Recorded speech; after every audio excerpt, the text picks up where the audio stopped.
Hockey Night in Canada, After Hours.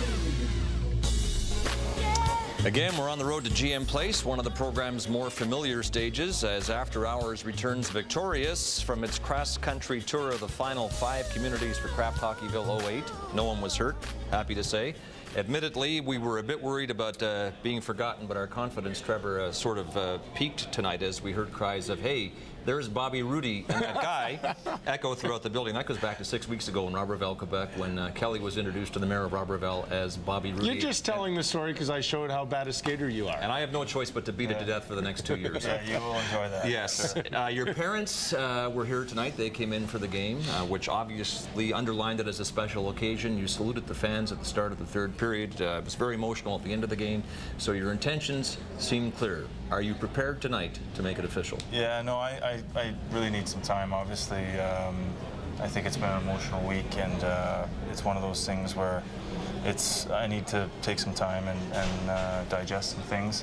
Obviously, the fans' reaction was very special tonight, and that was much appreciated.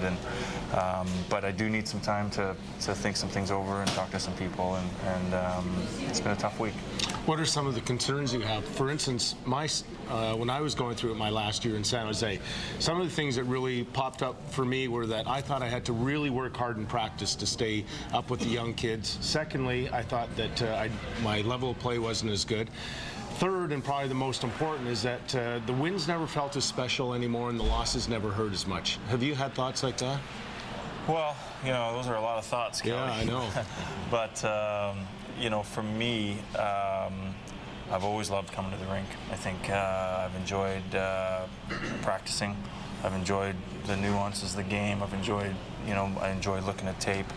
So I enjoy the rink. I enjoy the guys. It's been a difficult year from a lot of different ways for our group. It's been frustrating, and certainly the end was very difficult. But you know, I think when you're in this game, you love the game, and you want to make sure that you take everything in and make sure you're in the right space. Just saw a couple of shots of your parents.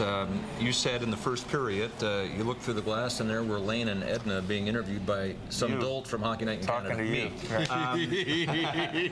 Did that distract you at all? You were worried about what Lane might say? Yes, I was very concerned.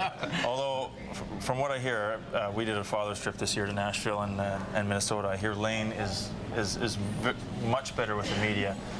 He got scolded a few times early in the days. We're talking the late 80s when I was getting drafted and stuff, because we'd get reporters call the house, and he'd basically talk to him like he was the friend down the street. So some of these things would show up in the paper, and with 3 boys, he would hear about it from all angles. So he's got some media training from his boys. He's much better. So I don't trust him fully, but I heard he did okay tonight. You know, the fans have loved you here, Trevor, since the day you were drafted in '89. But I guess the question is, did anything that happened here today surprise you, or were you expecting this sort of reception? You know, I've been asked that question. Boy, look at that guy. Oh, who's that? Yeah, that's a very young Pat Quinn and an even younger Trevor Linden. Yeah, that's a Montreal forearm. So I bought that suit. Who was the guy that sold suits? He'd chase you down the street. Remember Why? Because you didn't pay him, or what? No. He'd chase you down the street to get you in the store, and then he'd like force you to buy the suit. Like, you're buying this, right? I forget his name. I think I could only afford one suit and a hat. You know who I'm talking about, though. Yeah. Well, he'd be yelling down the street. You know what I mean? So. The pressure. But you know, I was asked tonight, why? How can you explain that? Yeah. And I said, you know, it's something that I can't explain. You know,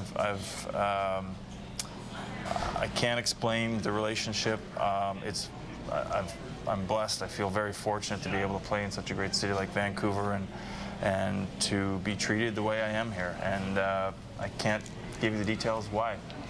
Looking at those draft visuals, I obviously think back to the Brian Burke story, which he said in many ways defined you when you came here, and I know he's embellished it over the years, but I'm going to tell it. It's definitely gotten better. It's a Burke story, but I'm going to tell it again. '89, he was the assistant GM, and they were asking all the draft prospects or draft draftees, potential draftees, to come to Calgary for physical fitness testing, or to come to Vancouver, pardon me. And you phoned and said, Mr. Burke, I can't come. And he said, why not? And you said, because tomorrow is, what, branding day or whatever? It was, and he said, well, what do you do? And you said, well, I hold the cattle down while they get castrated. And he said, oh, forget it, you don't have to come. Is there a tinge of reality in that? There's a lot of reality. It was, actually, he tells it with a little more bluster. But you did a good job, I have to say. You did a good job. But yeah, he's added some parts to it, which are just make it better. But the base of the story is true. It was June of '88, and he had set up this day for me to come to Vancouver, and I called him, and branding was something that the three of boys we always did. We'd kind of drag him out of the pile and hold him down, and my grandfather would have the branding irons, and my uncle would castrate and ear tag him and give him the inoculation and stuff. And so I asked him, I said, you know, could I switch weekends? And he was like, yeah, no problem, that's fine. So it all worked out. So, but he enjoys that.